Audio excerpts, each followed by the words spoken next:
Ce mercredi 29 septembre, un homme d'une quarantaine d'années est arrêté au volant de sa camionnette à la hauteur de Saint-Étienne-de-Bolton, sur l'autoroute 10. L'homme en question avait installé sa guitare entre les sièges avant du conducteur et du passager. Tout en grattant les cordes de sa guitare, il dépassait les autres véhicules sur la voie de gauche, mettant ainsi en danger la vie des autres automobilistes autour.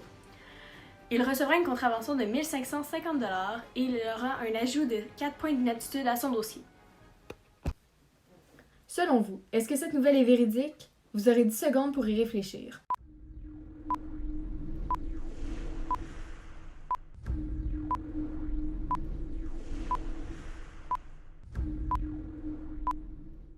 Cette nouvelle est en effet véridique.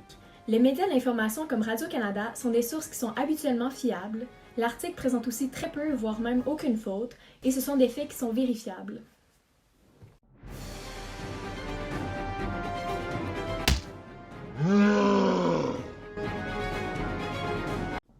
Le 4 septembre dernier, un homme qui se promenait à travers le parc national de Yoho en Colombie-Britannique a fait une découverte étonnante.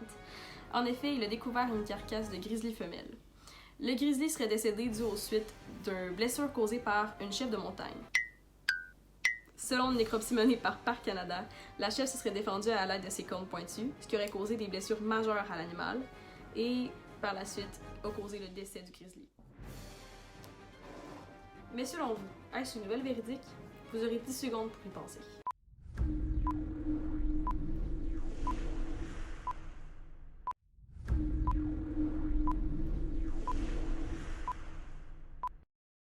En effet, c'est une nouvelle qui est véridique. On s'est basé sur plusieurs éléments pour en faire l'analyse, pardonnez-moi. Mais vraiment, il y a 3 éléments qui nous ont sauté aux yeux quant à l'analyse de cette nouvelle-là. Premièrement, c'est une nouvelle qui provient de Radio-Canada. Radio-Canada étant un média d'information publique qui, aux dernières nouvelles, présente des articles fiables.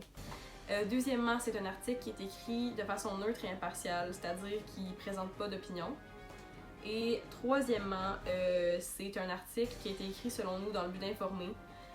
On peut le voir parce qu'ils font beaucoup de mentions de faits vérifiables. Ils parlent d'échanges avec Parc Canada.